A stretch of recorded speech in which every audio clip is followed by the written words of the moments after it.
Pessoal, tudo bem? Vamos agora para a segunda parte do vídeo sobre dízimos e ofertas, né? A gente já viu que dízimo está relacionado à plantação, né, e à criação de animais, né? Ao que se dá na terra, digamos assim. Ou seja, quem tem um trabalho de ferreiro e recebia seu salário não era obrigado a entregar o dízimo a ninguém.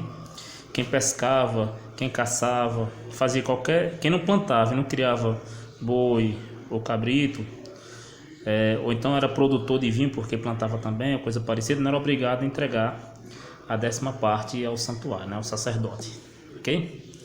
E a gente viu os 4 tipos de dízimos que nós temos dentro da Bíblia, e dos 4, 3 tinha um lugar específico para entregar, né? Que você podia, se você estivesse longe do santuário, você poderia, desculpa o barulho aí, vocês poderiam fazer isso vendendo o seu dízimo e comprando o que você quisesse para comer e festejar. Aí você pergunta, sim, mas se o dízimo era só alimento, como é que se mantinha o templo, né? Então a Bíblia nos ensina 2 formas de fazer a manutenção do templo. A primeira está escrito em Êxodo, capítulo 35, dos versículos 21 ao versículo 24, tá? Que é uma contribuição voluntária. Você pode olhar todo o contexto depois também, eu sugiro que façam isso. Êxodo 35, do 21 ao 24 diz assim, ó: E todo homem cujo coração incitou, e todo aquele cujo espírito o impeliu a isso, vier e trouxer oferenda separada ao Eterno para a obra da tenda da reunião e para todo o seu serviço e para os vestidos de santidade, e os homens com as mulheres, todos os doadores de coração, vieram e trouxeram pulseiras, aros, anéis, cintos de castidade, e todo objeto de ouro, e todo homem que separou oferta de ouro para o Eterno, e todo homem em cujo poder se achava o tecido de lã azul celeste, púrpura, carmesim, linho e pelo de cabras, e peles de carneiro, e tintas de vermelho, e peles de tarraxe, os trouxe. Todo aquele que separou oferta de prata e de cobre trouxe a oferta separada ao Eterno, e todo aquele cujo poder se achava madeiras de acácia, as trouxe para toda a obra do serviço. Ou seja, nós temos aí o povo dando contribuição voluntária, né? Ok? Para a manutenção do templo. Outro também que virou costume foi um rateio, porque pode ser que as ofertas não cubram durante o ano, né? Não cobrissem durante o ano a manutenção do Mishkan, né? Ou do templo. Também teve um rateio. Está escrito lá em Êxodo, capítulo 30, dos versículos 13 ao 15. Você pode olhar que depois foi feito o recenseamento e foi dada a seguinte ordem. Certo que nesse capítulo tem várias outras ordens fora essa, né? Isso dará a cada um que passa para o número dos que são contados, metade de um ciclo, segundo o ciclo da santidade, 20 gueras de ciclos. A metade do ciclo oferenda separada para o Eterno. Todo aquele que passar do número dos que são contados, de 20 anos de idade para cima, dará oferenda separada ao Eterno. O rico não aumentará e o pobre não diminuirá da metade de um ciclo, para dar oferenda separada ao Eterno, a fim de expiar pelas vossas almas, né? Então, haver esse reteio também, que virou costume de todo ano, se dá metade de um ciclo para homens acima de 20 anos de idade, né? É bom ressaltar aqui que lá em Neemias, capítulo 10, versículo 33, né, teve uma contribuição diferente, que foi logo após a saída do exílio, e está escrito assim, ó, existem umas regras antes aqui, vocês analisem o contexto, tá? Eu vou pegar só a parte principal, e o versículo 33 diz assim, ó: Além disso, né, das outras coisas que vem antes, vocês vão ler depois, impusemos-nos como obrigação contribuir anualmente com a 1/3 de um ciclo para o serviço da casa do nosso Deus, né? E aí tem para o pão da porção, para a oferta contínua e assim sucessivamente. Bem, após o exílio, nós temos aqui 2 opções para que a metade do ciclo se tornasse o terço do ciclo. Algumas proporções. Primeiro, ou foi uma cota extra, fora a metade do ciclo, né, porque está escrito, ou foi uma conta extra que foi dado aí, ou então foi reduzido porque eles estavam sendo do exílio, né? E eles estavam como escravos lá na Babilônia, né? E provavelmente o povo veio quebrado, né, financeiramente, Então houve essa, digamos, entre aspas, essa exceção aí. Então essas duas possibilidades para acontecer com essa oferta de contribuição, que foi um rateio, né? Foi rateado por todos os homens. A segunda pergunta é o seguinte: e os profetas? O que é que os profetas falam sobre a questão dos dízimos, né? Então vamos analisar todas as passagens nos profetas sobre os dízimos, né? Fiquem tranquilos que vai dar para ler todas. A primeira está lá no profeta Amós, no capítulo 4, dos versículos 4 ao 6. Eu vou dizer aqui a passagem aqui e vou explicar o contexto, porque que ele escreveu isso nessa época aqui, né? Capítulo 4, os versículos do 4 ao 6 diz assim: Vinde a Betel e prevaricai, a Gilgal, e multiplicai as transgressões, e trazei vossos sacrifícios pela manhã, e vossos dízimos depois de 3 dias. Oferecereis em ação de graças pão fermentado, e trazeis oferendas voluntárias, fazendo-as serem anunciadas. Pois isto é o que gostais de fazer, ó filho de Israel, diz o Eterno Deus. Embora tenha provocado para que vossos dentes ficassem limpos, e venham e vos tenha castigado por falta de pão em toda parte, mas a mim não retornastes. Tá? Então, Amós 4, do 4 ao 6. Se a gente analisar o versículo 1, diz assim: Escutai essa palavra, voz de Baixã, vacas que estáis na montanha de Salomão, que oprimis ao pobre, que aquebrantais aos necessitados, e que dizeis aos vossos senhores: trazei vinho para que brindemos. Bem, o contexto aqui, se você analisar todo o texto aí, está falando do reino do norte, né? Porque após a divisão dos reinos, tem o santuário de Jerusalém, né? E também teve o santuário no reino do norte, né? Lá em Samaria. E a crítica que o profeta Amós está fazendo aqui para o pessoal de Samaria era justamente que eles estavam sendo injustos com relação às ofertas e os dízimos, né? Certo? Estavam explorando, provavelmente o versículo fala que estavam explorando o pobre, né? E essa é a primeira crítica que faz com relação ao dízimo. Porque assim, até hoje essa divisão, né? Nós temos os samaritanos, né, com o reino do norte, em que eles fazem adoração no Monte Gerizim, e o resto do judaísmo no reino de Judá, que faz adoração hoje no Muro das Lamentações, né? Não tem, que é no Monte Ebal, no Muro das Lamentações, que não tem o santuário, que foi destruído, né, no ano 70 aproximadamente. Okay? Então essa primeira passagem que fala sobre o dízimo é uma crítica feita ao reino do norte, que eles não desciam para Jerusalém para entregar os dízimos e ofertas, entregavam sim por lá mesmo, mas também estavam sendo de forma injusta, de acordo com o profeta. Um outro profeta que fala sobre isso é Malaquias, né? A famosa frase de Malaquias 3, né? Vocês podem ler o contexto inteiro, vamos ler só a parte principal. Malaquias capítulo 3, versículos do 8 ao 11. Diz assim: Podem o homem roubar a Deus? Todavia, vós me roubais, contudo perguntais: como temos te roubado? Nos dízimos e nas ofertas que negais. Ainda que tenhas recebido uma maldição, todas as nações continuarão a me roubar. Trazei todo o dízimo da casa, para que haja mantimento na minha casa.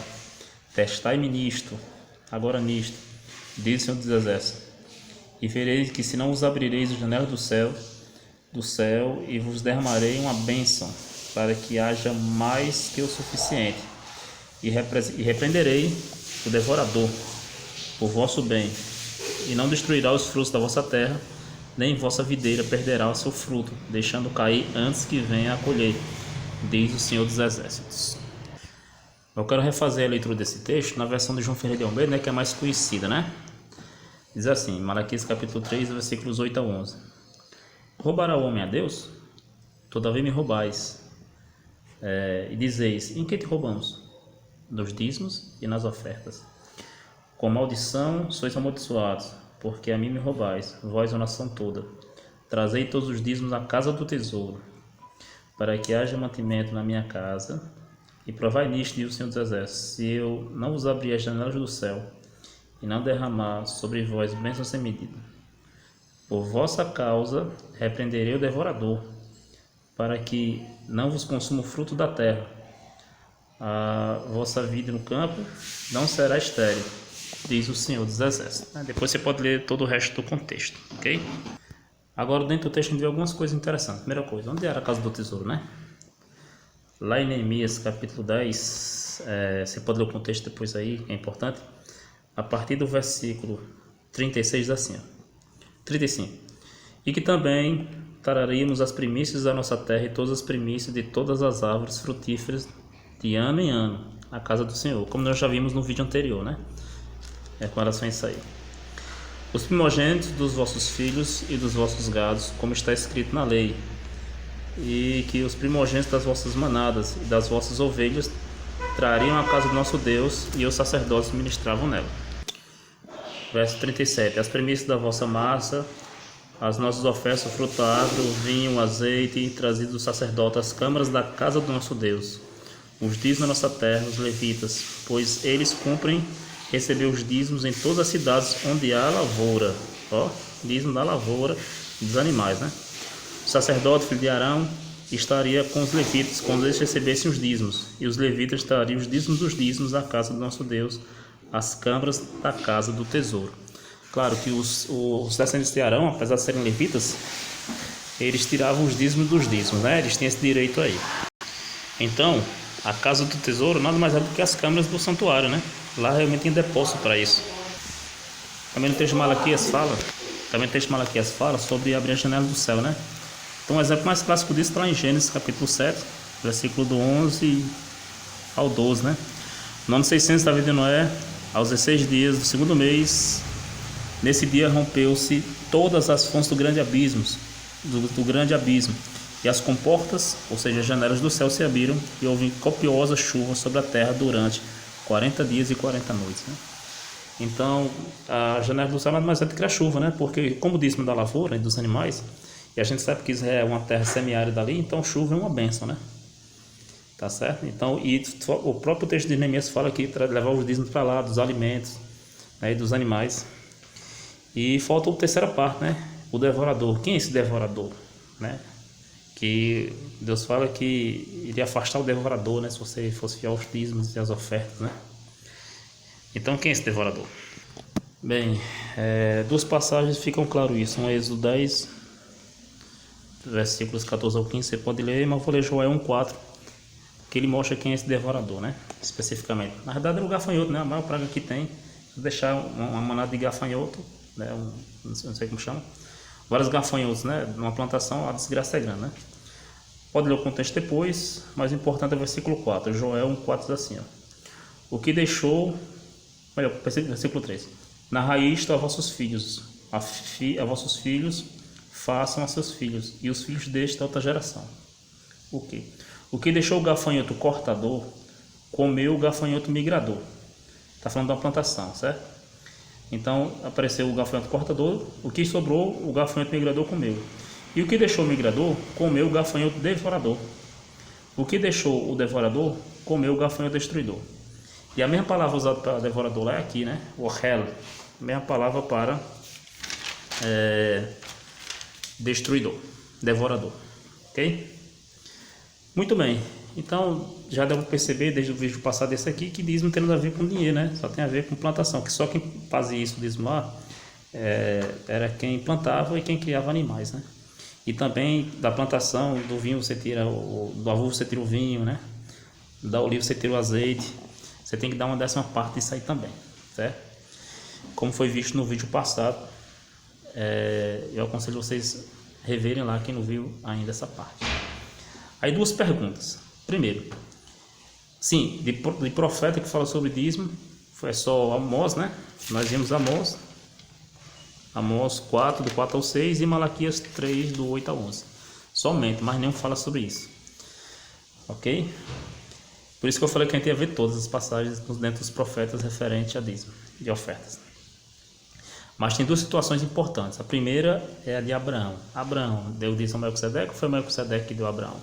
Eu vou deixar aqui na janelinha o vídeo que eu já fiz sobre isso. A gente viu que realmente foi Melquisedeque que entregou a 10ª parte a Abraão E a décima parte ele tinha, não era nem de forma ritualística como é aqui, né?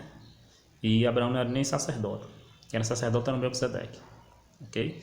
E claro que o sistema sacerdotal veio depois com Moisés, especificamente para a tribo de Levi.